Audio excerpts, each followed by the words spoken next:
आपको ही निकालना होगा।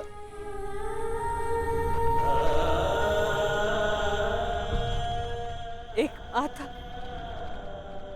अपने कर्तव्य में चूक गई है।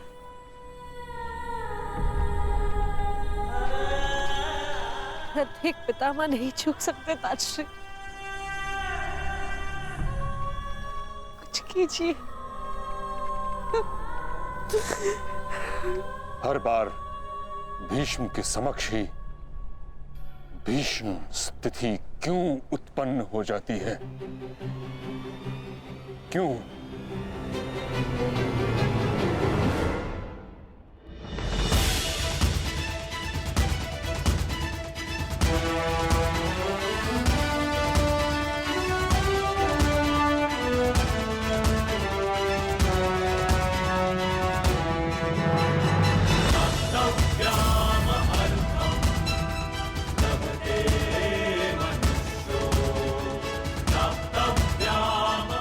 आप सभी को अपने अस्त्र शस्त्र मिल चुके हैं।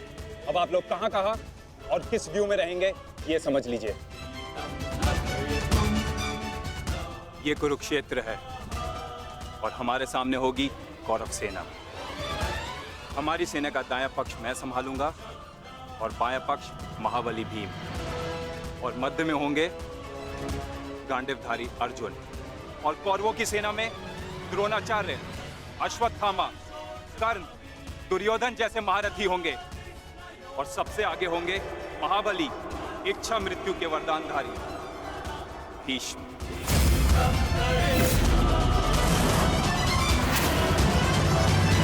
इस युद्ध में सभी ने अपना स्थान जान लिया है।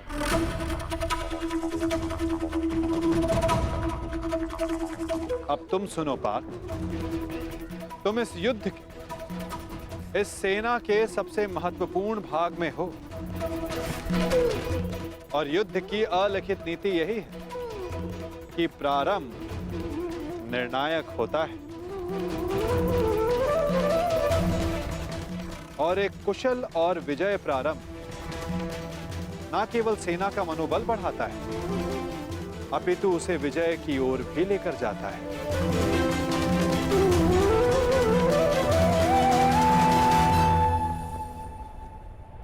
तुम हमारी सेना के मेरुदंड हो, मूल आधार हो, इसलिए विशेषतः आक्रमण तुम्हारे ऊपर ही होंगे पार्थ।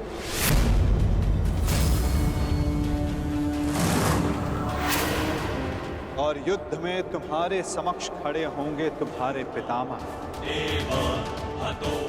परशुराम शिष्य महामहिम भीष्म, जो कौरवों के सबसे बड़े बल हैं। और कूटनीति यही कहती है कि यदि आधार को गिरा दिया जाए तो इमारत को गिरने में ज्यादा समय नहीं लगता। और महामहिम भीष्म कौरव सेना के आधार हैं।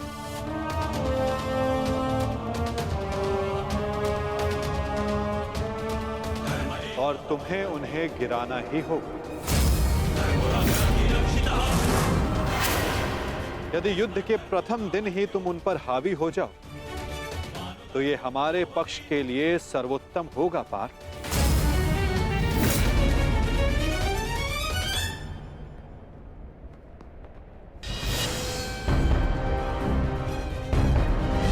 तुम्हारे पुत्र हस्तिनापुर की रक्षा बनेंगे, यही इनका कर्तव्य है और यही नियति है।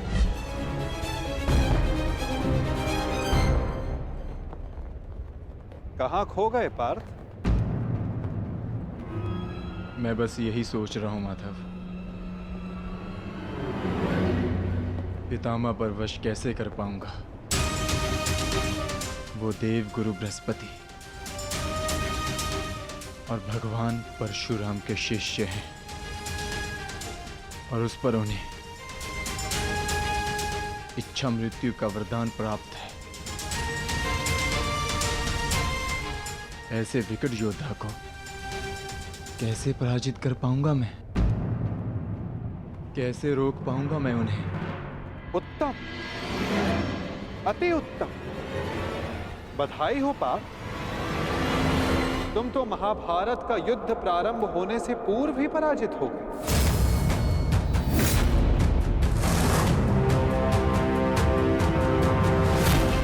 एक शत्रु की शक्ति का अनुमान होना एक योद्धा के लिए उचित होता है, परंतु शत्रु की शक्ति को देखकर उससे स्वयं को हीन समझना पराजय की ओर सबसे पहला पड़ाव होता है पार्थ। कुरुक्षेत्र में तुम्हारे विरुद्ध खड़ा प्रत्येक योद्धा तुम्हारा शत्रु है पार्थ, जिसका तुम्हें वध करना है।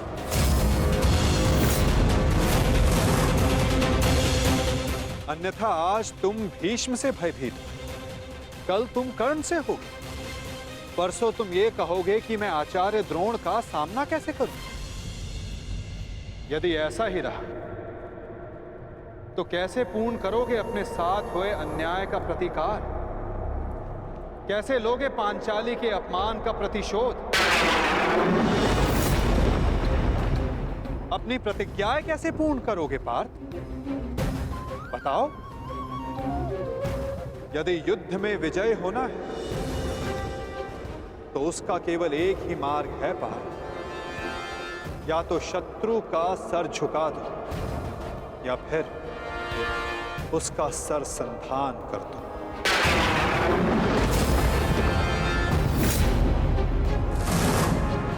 यदि तुम्हें इस धर्म युद्ध में विजय पानी है तो तुम्हें अपने पितामह का सर झुकाना होगा।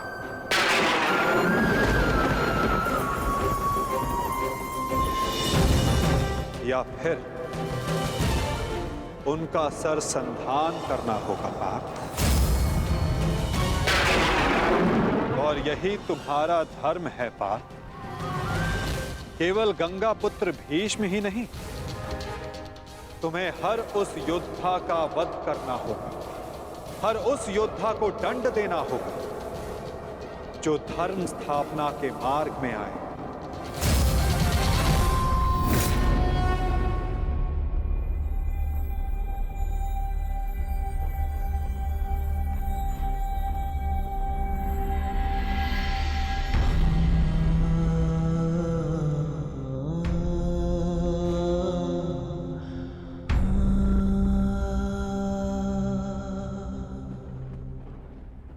क्या हुआ पार्थ? तुम इतने विचलित क्यों हो? कुछ नहीं माधव।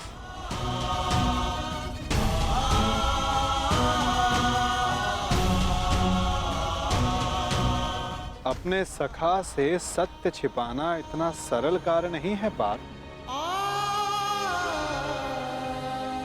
तो बताओ, ऐसा क्या भाव है जो तुम्हारे मन को अशांत कर रहा है? बोलो पार्थ। नहीं माधव, मैं ठीक हूं।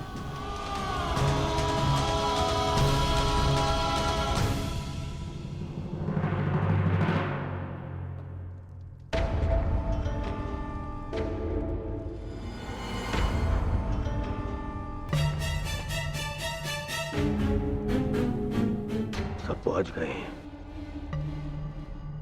मेरे पितामह कहाँ रह गए?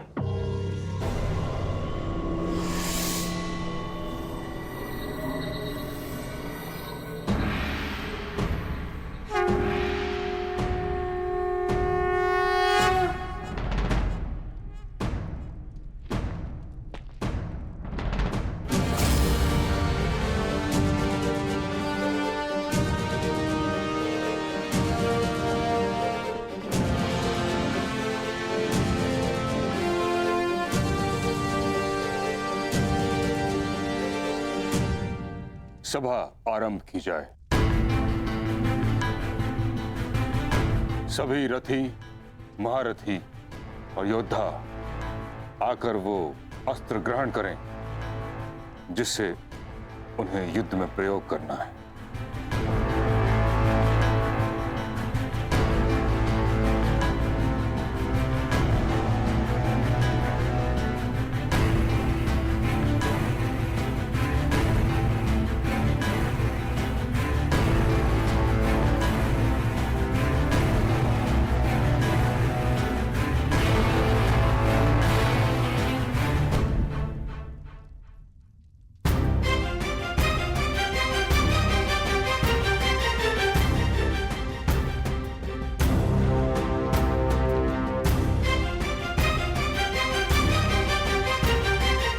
प्रणिपात महामहिम।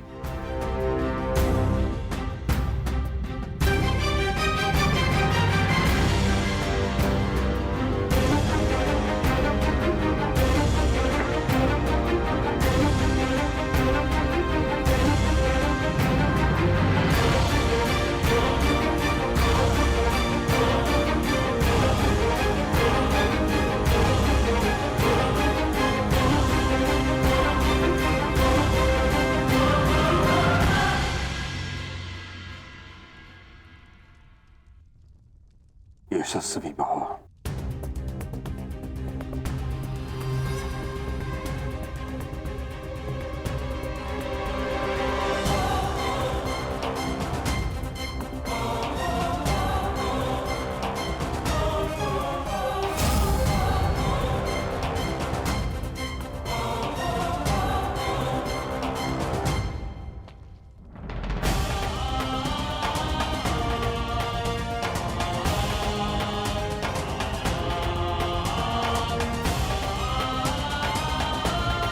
प्रणिपात महामहिम।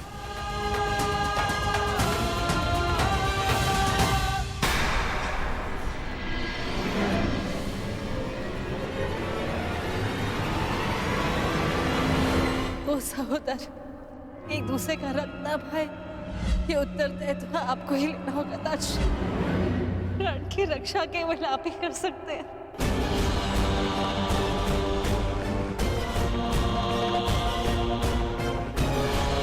मैं अपने 6 पुत्रों को जीवित देखना चाहती हूँ। इस विपदा का है आपको ही दिखाना होगा। क्या हुआ पितामह?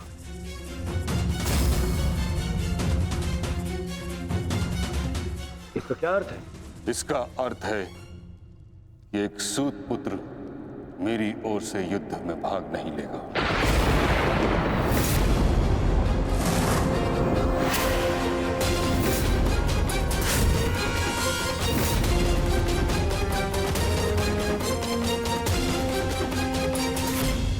ये क्या कह रहे हैं आप पितामह? आप अब भूल रहे हैं, वर्षों पहले मैं अंगराज को राजा घोषित कर चुका हूं। उसके कर्म को उसके जन्म से प्रधानता दी थी आपने।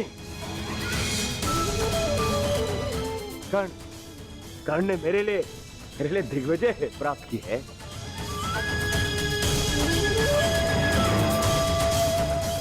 आपने स्वयं विराट युद्ध में उसके साथ मिलकर युद्ध किया। तो फिर आज उसके भूत पुत्र होने का प्रश्न कहां से उत्पन्न हो गया है? बात जन्म की ही तो है दुर्योधन। हाँ, मैंने कर्ण के साथ युद्ध लड़े हैं, परंतु ये युद्ध बाकी युद्धों से भिन्न है। ये एक महान युद्ध है। भले ही कर्ण अंगराज है, परंतु यह बात भी सत्य है कि इसका जन्म एक सूत के घर हुआ है।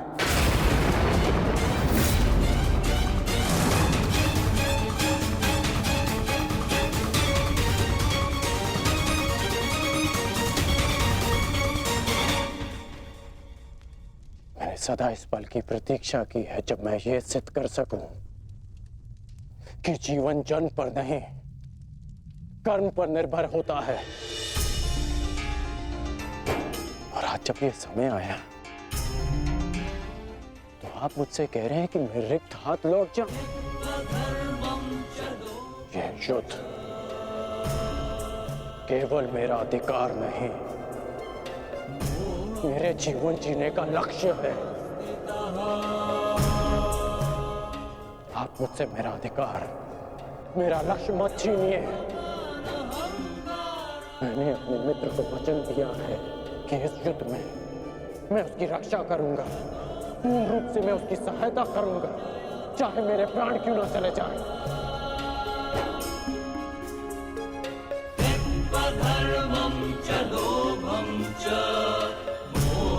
और आप मुझसे कह रहे हैं कि मैं इस युद्ध में सम्मिलित ही नहीं हो सकता।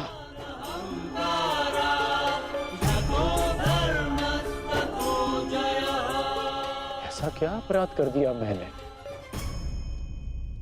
कि आप मुझे यह दंड दे रहे हैं?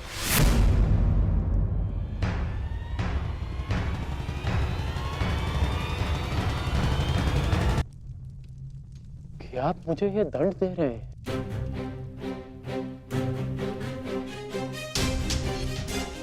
मैं कौरवों का सेनापति हूं और एक सूत पुत्र को अपने निर्णय का कारण बताना उचित नहीं समझता।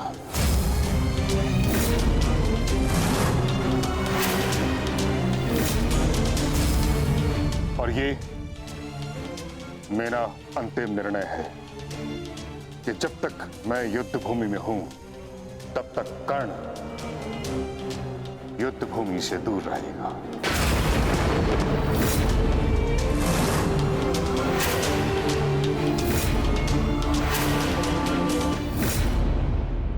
ठीक है बेटा, कर्ण को उत्तर देना या ना देना आपका अधिकार है,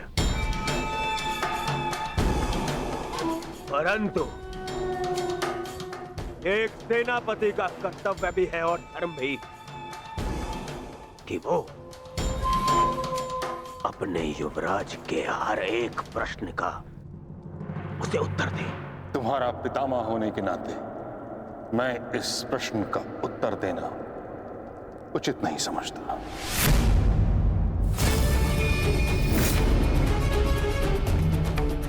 परंतु मैं कारण समझ चुका हूं, और कारण ये है कि आपका मन उन पांडवों के पक्ष में डोल रहा है। उन पांडवों के प्रेम में आपकी प्रतिज्ञा दुर्बल हो गई है। विश्वासघात कर रहे हैं आप हमारे साथ, विश्वासघात। दुर्योधन,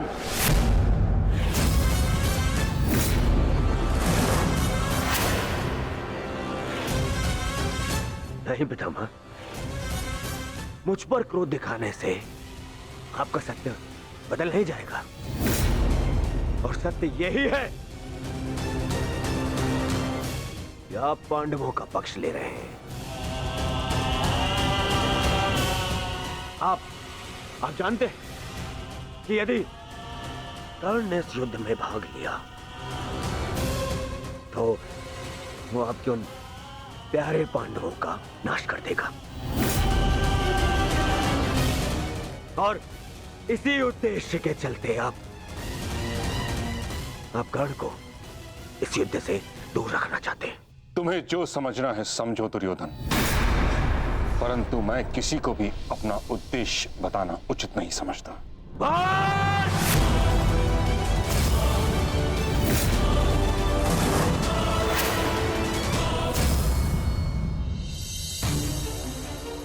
बहुत हो गया पितामह, बहुत हो गया। अब आपको अवकाश लेने की आवश्यकता है। बूढ़े हो गए हैं आप।